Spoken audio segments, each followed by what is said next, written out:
Welcome to day 21. And today is a very special day because we're on a 100 business day journey to $1 million a month in monthly residual commissions. And today is special because it marks a 40-day segment. 40 days where I'm going to go deep. Now, that's not the entire 100, but 40 days I'm going to go deep, and I am going to create the trajectory and the dynamic necessary that will absolutely guarantee that I'll at least meet and most likely exceed my goal. So, I want to talk to you about prospecting, cold in-person prospecting, and why it does work. When I walk through a door and I meet a business owner, I look at that business owner and I ask them a simple question.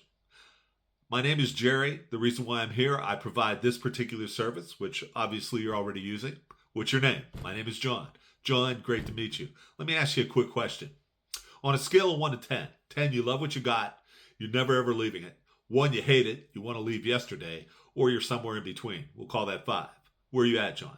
I'm at a 10. 10, excellent. Where are you at, John? I'm at a 1. Can't wait. Thank you, John.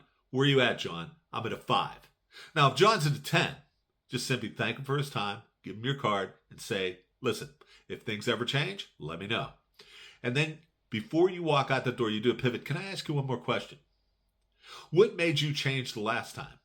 Well, I found out that I was being overcharged. Well, I found out I wasn't being serviced. Well, I da-da-da-da-da.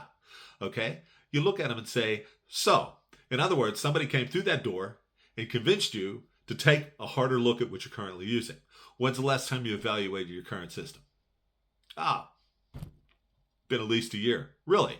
So let me ask you this. If you're going to take 10 minutes to evaluate your current system, to allow me to go through it forensically with you, and to identify what's good and possibly to identify what isn't so good, do you think that would be time well spent? I do. Great. Let's schedule it. Now, if the guy's at 1, excellent, John. Sounds like you want to change. You got some problems. I may or may not be your answer, but when would be a good time to have that conversation? Boom. Schedule it. 5. They're in between. They're wishy-washy. They like it, but, they're not sure whether or not they can do better. You look at them and say, John, I'll tell you what. The best way you can determine whether or not you're a 10 or a 1, because 5 you really don't know, in order to determine if you're a 10 or a 1 is to sit down with me for about 20, 25 minutes. We'll take a hard look at it. I'll evaluate it. No obligations necessary. And if we identify areas that need to be corrected, certainly we'll do so. But if we don't, that's okay. We've confirmed the fact that you're in really good shape right now. Would that be time well spent for you, John? Yeah, Jerry, it would. Great. When can we schedule that appointment? You see, the reason you make a cold call, it's not to make an appointment. It's not to make a sale. The reason you make a cold call, it is to open up a dialogue between you and another individual in a meaningful way. And the most powerful way of doing it is to present yourself in a manner that is most appropriate to the energy levels that they're at any particular moment in time. Stay with me. Follow, comment, share, do what you need to do. I have a whole lot more tips coming during these 40 days. We're staying high and tight. Less esoteric, strictly the facts. Joe Friday, strictly the facts. Yeah, baby.